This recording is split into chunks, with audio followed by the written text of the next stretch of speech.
بسم اللہ الرحمن الرحیم۔ قرآن و حدیث میں اللہ تعالیٰ کی حمد اور پاکی بیان کرنے کا بار بار حکم دیا گیا ہے، لہذا اس ویڈیو میں ایسے دو کلمے بیان کیے جائیں گے جو اللہ پاک کو بہت زیادہ محبوب ہیں۔ چونکہ یہ دو کلمے اللہ تعالیٰ کی حمد اور پاکی بیان کرنے پر مشتمل ہیں،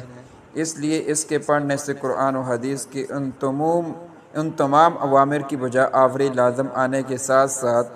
ان کلمات کا کہنے والا ان تمام فضائل کا مستحق بھی بنتا ہے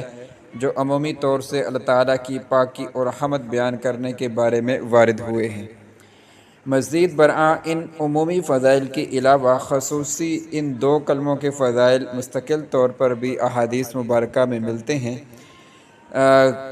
ہم ان دو کلموں کے فضائل پر مشتمل چند احادیث نقل کرتے ہیں۔ رسول اللہ صلی اللہ علیہ وسلم نے فرمایا کہ دو کلمے ایسے ہیں کہ جو اللہ تعالیٰ کو بہت محبوب ہیں، یعنی ان کا کہنے یا پڑھنے والا اللہ تعالیٰ کو بہت محبوب ہے، زبان پر بہت ہلکے ہیں، یعنی ان کا پڑھنا آسان ہے، اعمال کے ترازو میں بہت وزنی ہیں، اور وہ دو کلمے یہ ہیں: سبحان اللہ و بحمدہ اور سبحان اللہ العظیم۔ رسول اللہ صلی اللہ علیہ وسلم نے فرمایا کہ جو شخص بھی سبحان اللہ و بحمدہ ایک دن میں 100 مرتبہ پڑھے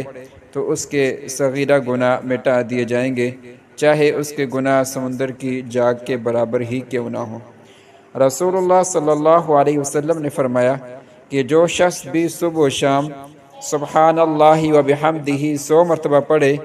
تو قیامت کے دن اس سے افضل عمل کسی کا نہیں ہوگا سوائے اس شخص کے کہ جس نے اس کے برابر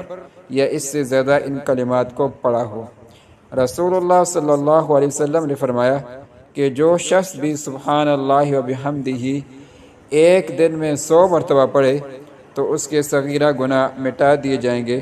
چاہے اس کے گناہ سمندر کی جاگ کے برابر ہی کیوں نہ ہوں۔